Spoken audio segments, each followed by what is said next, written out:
saya akan sampaikan pernyataan sikap dari tokoh dan ulama Jawa Timur dari berbagai daerah di seluruh Jawa Timur. Bismillahirrahmanirrahim. Pernyataan bersama tokoh dan ulama Jawa Timur tentang tuntutan pembebasan Ustadz Farid Ahmad Oqbah, Ustadz Ahmad Zain An-Najah, dan Ustadz Anung Al-Hamad, sekaligus penegasan bahwa sedekah, dakwah, jihad, dan khilafah adalah ajaran Islam. Setelah sibuk dengan narasi terorisasi sedekah melalui kotak amal pada penangkapan sejumlah terduga teroris di Lampung, kini Densus 88 kembali mengedepankan narasi terorisasi pada ajaran dakwah dan jihad. Sebagaimana dikabarkan media, Ustadz Farid Ahmad Oqbah ditangkap sebagai terduga teroris karena pernah ke Afghanistan dan mengajarkan fikih jihad, termasuk aktivitas beliau berdakwah dengan mendirikan partai dakwah untuk dijadikan tempat perlindungan bagi anggota jamaah Islamiyah.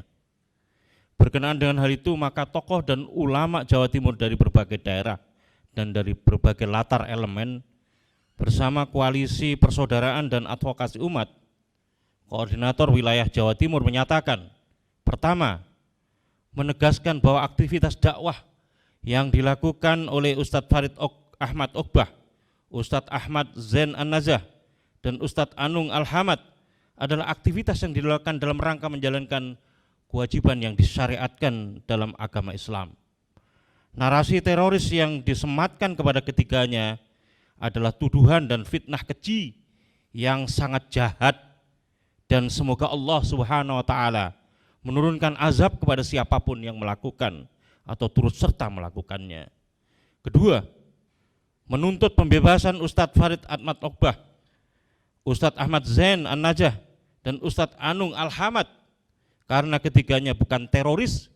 Beliau bertiga adalah ulama, pendakwah yang dikenal santun, memiliki banyak murid dan telah banyak berkhidmat untuk melayani umat.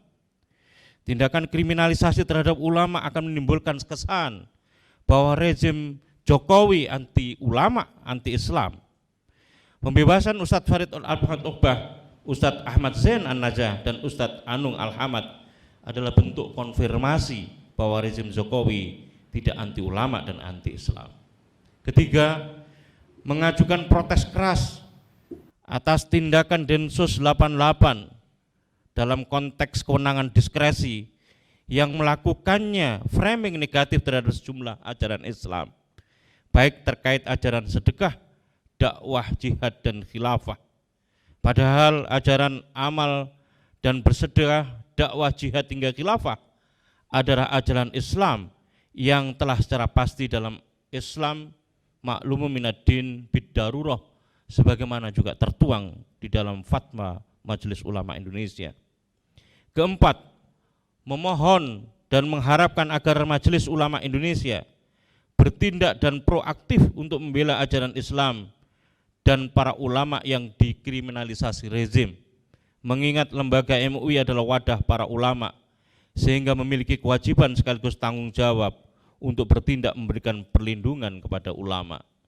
Kelima, mendoakan kepada seluruh keluarga Ustadz Farid Ahmad Oqbah, Ustadz Ahmad Zain An-Najah, dan Ustadz Anung Al-Hamad agar diberi kesabaran, ketabahan, dan keikhlasan, selalu berbaik sangka terhadap qada yang ditetapkan oleh Allah Subhanahu wa Ta'ala, dan terus memohon agar Allah Subhanahu wa Ta'ala menurunkan pertolongan sehingga Ustadz Farid Ahmad Oqbah, Ustadz Ahmad Zain An-Najah, dan Ustadz Anung Al-Hamad dapat segera dibebaskan.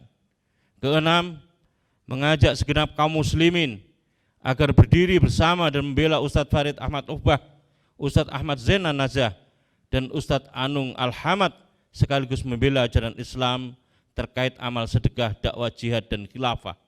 Segala tindakan yang dilakukan dengan tujuan mengkriminalisasi ulama dan ajaran Islam tidak dibenarkan dan harus dilawan. Kepada Allah jualah kita berserah diri dari segala urusan, dan hanya Allah Subhanahu wa Ta'ala semata-mata penolong di antara seluruh manusia. Surabaya, 19 November 2021, Koalisi Persaudaraan dan Advokasi Umat Korwil Jawa Timur bersama tokoh dan ulama Jawa Timur dari berbagai elemen dan dari berbagai daerah. Billahi taufiq wal hidayah. Assalamualaikum warahmatullahi wabarakatuh. Takbir! Allahu Akbar! Takbir! Allahu Akbar! Takbir! Allahu Akbar!